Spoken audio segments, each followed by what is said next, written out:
जय हिंद दोस्तों, स्वागत है आप सभी का दिशा पब्लिकेशन के इस यूट्यूब चैनल पर। मैं हूं शुभम अग्रवाल।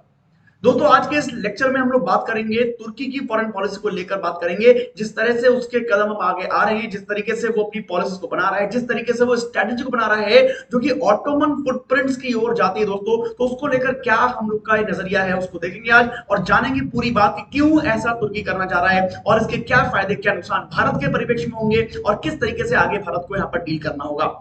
तो दोस्तों, अगर बात करें कि इशू क्या है, तो यहां पर इशू है दोस्तों तुर्की के प्रेसिडेंट एर्दोगन का। जी हां, जो वहां के प्रेसिडेंट हैं वो इस समय दोस्तों यहां पर चाह रहे हैं कि जो उनका देश है वो पुराने जो ऑटोमन साम्राज्य के लिए तुर्की जाना जाता है उसकी तरफ बढ़ने का उनका मन है। और वहां पर दोस्तों पूरी अपनी जो अर्लियर जो पहले के इस्लामिक और मिलिट्री ग्लोरी थी उसको दोबारा वो पाना चाहते हैं, उसको ही दोबारा स्टैब्लिश करना चाहते हैं और इसीलिए वो दोस्तों अपने कदमों को आगे बढ़ा रहे हैं। अब यहां तो देखना होगा किस तरीके से उनके इंटरवेंशंस हैं बाय तुर्की स्ट्रीट रीजनल चाउस। तो देखो, तो अजरबैजान की बात अगर करें जो तुर्की का दोस्तों पड़ोसी यहां पर देश है, यहां पर दोस्तों अजरबैजान के केस में पड़ोसी देश तो हालांकि मैं नहीं कहूंगा क्योंकि पहले अर्मेनिया है उसके बाद अजरबैजान है, जैसे कि आप नक्शे में देख रहे होंगे। तो यहां पर दोस्तों अजरबैजान के केस में भी तुर्की ने यहां पर मुस्लिम यानी इस्लाम का पक्ष लेते हुए अर्मेनिया के विरुद्ध अजरबैजान का यहां पे साथ दिया और वहां पर दोस्तों अजरबैजान की वजह से और तुर्की की वजह से अर्मेनिया को वहां पर हार का मुंह देखना पड़ा और इस तरीके से अपनी छवि को उन्होंने यहां पर तुर्की ने यहां पर पेश किया। दोस्तों, तुर्की पूरी तरीके से यहां पर इस बात के सपोर्ट में है, इस बात की छवि को बनाने के परिप्रेक्ष्य में है कि किसी भी तरीके से उसकी एक मुस्लिम खलीफा के रूप में छवि बने, जिससे पूरा जो मुस्लिम जो ऑटोमन साम्राज्य था उसकी जो धारणा थी वो यहां पर कहीं ना कहीं आ सके, यहां पर कहीं ना कहीं उसको हम लोग स्टैब्लिश कर सके, ऐसा तुर्की दोस्तों चाहता है। और इसके लिए दोस्तों उसने अलग अलग तरीके के काम यहां पे किए हैं, जैसा कि मैंने अजरबैजान के बारे में बताया। अब यहीं पर दोस्तों अगर ईरान की बात करें तो अजरबैजान की डिमांड पर over the Zangezur corridor if considered would cut off the Iran direct link with Armenia while giving Turkey a direct route to Azerbaijan. यहां पर दोस्तों ईरान का भी इसने विरोध किया क्योंकि यहां पर दोस्तों अजरबैजान और तुर्की के बीच में डायरेक्ट लिंक देने के लिए जो ईरान का जो कॉन्टेक्ट था वो दोस्तों एक जंगवार जो हमारा कॉरिडोर है यहां से दोस्तों खत्म हो गया है। यहां पर दोस्तों आपको दिख रहा होगा, ये देखिए, ये मैं आपको नक्शे में दिखा देता हूं। ये है दोस्तों, ये आपको नक्शे में दिख रहा होगा। तो दोस्तों यहां से कॉरिडोर देने की बात जो की जा रही है, इसकी वजह से ईरान का जो लिंक है वो दोस्तों अर्मेनिया से पूरी तरीके से कट गया है। तो ऐसा यहां पर दोस्तों तुर्की ने दिखाया है कि वो पूरी तरीके से साथ में रहेगा जब भी किसी भी ऐसे देश पर जो कोई बात आएगी। तो यहां पर दोस्तों सेंट्रल एशियन जो रिपब्लिक्स हैं उनके लिए यहां पर मुश्किल खड़ी दोस्तों यहां पर सामने दिखाई दे रही है अगर तुर्की इन्हीं चीजों पर आगे रहता है। तो यहीं पर दोस्तों अगर मेडिटेरियन की बात करें, भूमध्य सागर की बात करें, तो तुर्की का यहां भी प्लान है to obtain a naval presence on the Libyan coast and the Red Sea has led to the new defence agreement between the France and Greece. यहां पर दोस्तों तुर्की चाहता है कि वो यहां पर जो अपना लीबिया का कोस्ट है वहां भी अपनी नेवल प्रेजेंस को क्रिएट करे और रेड सी में भी अपनी पहुंच को बढ़ाए, जिससे ताकि उसका क्या हो, एक प्रभाव बढ़े, पूरे इस क्षेत्र में उसका प्रभाव दोस्तों बढ़ना चाहिए। इस बारे में लीबिया के साथ उसकी बातचीत चली गई है और तुर्की इस मामले में सीधे सीधे आगे बढ़ रहा है। तो इस तरीकों से, इन छोटे मोटे तरीकों से दोस्तों वो अपनी पहचान को, अपनी पहुंच को बढ़ा रहा है और वो चाहता है कि यहां पर उसकी पहुंच दोस्तों बढ़नी चाहिए। अब यहां दोस्तों अगर रशिया की बात करें हम लोग, तो रशिया के साथ भी तुर्की के दोस्तों संबंध इतने अच्छे यहां पर नहीं है। क्यों? क्योंकि तुर्की ने यानी तुर्की ने अभी दोस्तों रिजेक्ट किया है रशिया का इलीगल जो ऑक्यूपेशन था क्रीमिया पर। जब रशिया ने क्रीमिया पर अधिकार कर लिया था तो वो भी दोस्तों तुर्की ने उसका विरोध किया था और वहां पर दोस्तों यूक्रेन को पूरे मिलिट्री ड्रोन्स भी प्रोवाइड कराए थे हमारे तुर्की ने, ताकि रशिया का वहां पे विरोध हो सके। इसके अलावा दोस्तों तुर्की ने यहां पर एक कंस्ट्रक्शन भी किया है, कैनाल एक बनाई है, इस्तांबुल कैनाल को बताया गया है। इस्तांबुल कैनाल का कंस्ट्रक्शन भी शुरू किया। इसको तो न्यू लिंक के रूप में देखा गया from the Black Sea to the Sea of the Marmara. जो सी ऑफ मरमरा है और जो ब्लैक सी है उसके बीच में नया कनेक्शन करने के लिए ये कैनाल इस्तांबुल भी दोस्तों बनाया गया, जिसने दोस्तों रशिया के साथ कंसर्न को दोस्तों बढ़ा दिया है। तो यहां पर दोस्तों तुर्की पूरी तरीके से दिखाना चाह रहा है कि वो पूरी तरीके से खुलेआम यहां पर एक चुनौती बन सकता है, एक यहां पे अच्छा प्रतिद्वंदी बन सकता है। ये उसने दिखाने का प्रयास किया था कि पूरे विश्व में मैसेज जाए कि हाँ, तुर्की जो है वो अभी पूरी फुल फॉर्म में दोस्तों आ गया है। ऐसा संदेश देने के लिए वो दोस्तों ये वाले काम कर रहा है। अब यहां पर दोस्तों ग्लोबल पावर की अगर बात करें कि तुर्की के यानी टर्की के कैसे रिलेशंस हैं ग्लोबल पावर के साथ, तो टर्की ने दोस्तों यहां पे वॉयलेट किया है its status as a NATO member by purchasing the Russian S-400 missile system. यानी टर्की ने दोस्तों यहां पे नाटो मेंबर्स के रूल्स को भी दोस्तों यहां पे नकार दिया है, क्योंकि नाटो मेंबर का एक रूल ये है कि वो रूस से किसी भी प्रकार की कोई भी डिफेंस डील नहीं करेंगे। टर्की नाटो का मेंबर होने के बाद भी रूस से दोस्तों S-400 मिसाइल डिफेंस सिस्टम 2017 में खरीद चुका है। तो यहां पर दोस्तों यूएस से यानी अमेरिका से उसके संबंध थोड़े से खराब हुए हैं। Turkey was expelled by the US from the development of the America's F-35 jet fighter project and was put into the sanction. इसी वजह से जो F-35 की जो दोस्तों एक डेवलपमेंट का फेज था, उसमें से अमेरिका ने यूएस को बाहर टर्की को बाहर निकाल दिया है और लगातार उस पर सैंक्शन भी दोस्तों लगाए गए हैं। सैंक्शंस की अगर बात करूं तो हाल ही में टर्की को दोस्तों अभी FATF की ग्रे लिस्ट में भी डाल दिया गया है। ये एक बहुत बड़ी और बहुत गंभीर चुनौती यहां पर टर्की के सामने आ गई है। टर्की के इसी प्रकार के दोस्तों कामों के कारण टर्की को अभी FATF ने ग्रे लिस्ट में डाल दिया है। दोस्तों ग्रे लिस्ट वो लिस्ट होती है जिसमें रखे गए देशों को इन्वेस्टमेंट देने, इनको सहायता देने पर दोस्तों सभी देश सोच विचार करते हैं, क्योंकि FATF की ग्रे लिस्ट दोस्तों वो होती है जिसमें सभी ऐसे देशों को शामिल किया जाता है जो कि संदिग्ध गतिविधियों में शामिल होते हैं, जो आतंकवादी गतिविधियों में शामिल होते हैं। ऐसे देशों को ग्रे लिस्ट और ब्लैक लिस्टेड कर दिया जाता है। तो अभी तुर्की को दोस्तों हाल ही में FATF ने ग्रे लिस्ट में डाल दिया है। तो ये एक बड़ी गंभीर समस्या तुर्की के सामने दोस्तों बन गई है। अब यहां दोस्तों बात करें तो टर्की के रशिया से भी संबंध कुछ बहुत अच्छे नहीं रहे हैं, क्योंकि चाहे सीरिया हो, चाहे लीबिया हो, चाहे यूक्रेन हो, इन सभी मुद्दों पर, चाहे वो अजरबैजान हो, इन सभी मुद्दों पर दोस्तों जो रशिया के खिलाफ रहा है टर्की, हमेशा सीरिया, लीबिया, यूक्रेन में रशिया के खिलाफ रहा है टर्की, हमेशा ही रशिया के कामों का उन्होंने अपोजिट किया है, उसके कामों का विरोध किया है। इसलिए रशिया से भी इतने अच्छे संबंध यहां पर टर्की के दोस्तों नहीं बने हैं। साथ में अजरबैजान और अर्मेनिया की बात करें तो वहां भी दोस्तों अर्मेनिया का साथ देकर रशिया के विरुद्ध यहां पर टर्की ने काम किया है। तो ये यहां पर संबंध थोड़े अच्छे यहां पर नहीं है। इसी के साथ बात करें तो Russia has adopted strategic patience in order to detach the Turkey from the NATO. यहां पर दोस्तों रशिया ने भी पूरा प्लान करा हुआ है। उन्होंने भी यहां पे धैर्य का परिचय दिया कि किसी भी तरीके से टर्की जो है वो नाटो से बाहर निकले और उसके बाद फिर हम लोग वहां पे काम करेंगे। और इसीलिए दोस्तों रशिया ने यहां पर क्या करा, has even promised Sukhoi Su-57 aircraft and the second battery of the S-400 defence डम टू टर्की।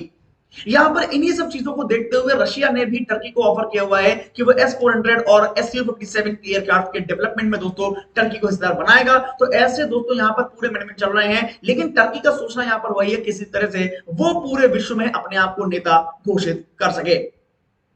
दोस्तों अगर भारत के कंसर्न की बात करें तो पाकिस्तान के साथ टर्की किस तरह का बिहेव करता है, किस तरह के संबंध है, ये बहुत बड़ी न्यूज यहां पे हो जाती है। तो टर्की के यहां पर दोस्तों पाकिस्तान से भी अच्छे संबंध है और पाकिस्तान के साथ साथ अफगानिस्तान से भी हम जानते हैं टर्की के अच्छे संबंध हैं। तो यहां पर दोस्तों भारत के लिए थोड़ी सी मुश्किल हो सकती है, या फिर जितने भी साउथ एशियन नेबर्स हैं उनके लिए यहां पर थोड़ी सी मुश्किल और एक वार्निंग हो सकती है दोस्तों कि यहां पर तीनों देश मिलकर अफगानिस्तान, पाकिस्तान और टर्की, जैसा कि अफगानिस्तान में भी तालिबान सत्ता में आ गया है, तो ये तीनों मिलकर अभी दोस्तों कुछ परेशानी खड़ी कर सकते हैं, ऐसा दोस्तों देखने में आ रहा है।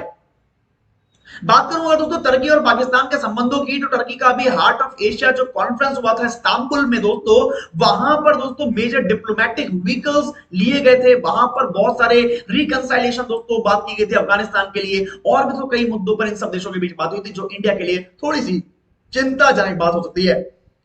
अब यहां दोस्तों जो टर्की के संबंध है अफगानिस्तान में, वो दोस्तों अमेरिका की मदद कर सकते हैं। जी हां, जो टर्की के अच्छे संबंध बने हुए अफगानिस्तान से, यहां पर दोस्तों अमेरिका की वो मदद कर सकते हैं, और इसलिए अमेरिका भी टर्की से दोस्तों अच्छे संबंधों को बढ़ावा देने का प्रयास कर सकता है। तो यहां पर एक आप देखेंगे पूरी तरीके से जुड़े हुए हैं सबके संबंध, यहां पे सभी के लाभ और सभी के हित जो है वो जुड़े हुए हैं, और टर्की उनको बहुत सही तरीके से भुनाना चाहता है। वो चाहता है कि सबके साथ अगर उसके लाभ जुड़े हुए हैं तो वो भी पूरा लाभ यहां पर ले, और इसीलिए दोस्तों वो इस तरह काम यहां पर कर रहा है।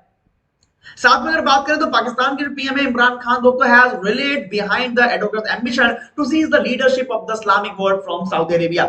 यहां पर पाकिस्तान भी पूरी तरीके चाहता है, जिस तरीके का पाकिस्तान और सऊदी अरेबिया के संबंध है जो कि बिल्कुल भी अच्छे नहीं है दोस्तों, सऊदी अरेबिया के साथ पाकिस्तान के रिश्ते लगातार खराब हो रहे हैं। इसीलिए पाकिस्तान भी चाहता है कि अब जो पूरा इस्लामिक वर्ल्ड है उसकी सत्ता, उसकी लीडरशिप सऊदी अरेबिया से निकलकर किसी और यानी टर्की के हाथ में दोस्तों आए। इसीलिए पाकिस्तान भी यहां पर टर्की के समर्थन में यहाँ पर जुड़ा हुआ है। तो यहाँ पर दोस्तों एक कंडीशन बन रही है कि किस तरीके से टर्की जो है वो हो सकता है कि आगे आने वाले देशों में, आगे आने वाले वर्षों में इस्लामिक जगत का मध्य एशिया का नेता बनकर उभरे। देखते हैं उस पर क्या कहानी रहती है।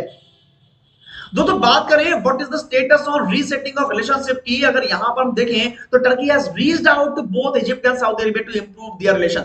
यहां पर दोस्तों रशिया के साथ अगर संबंध बिगड़े भी हैं तो भी टर्की ने यहां पर सऊदी अरेबिया और इजिप्ट दोनों के साथ ही अपने संबंधों को इंप्रूव करने का दोस्तों यहां पे काम किया है।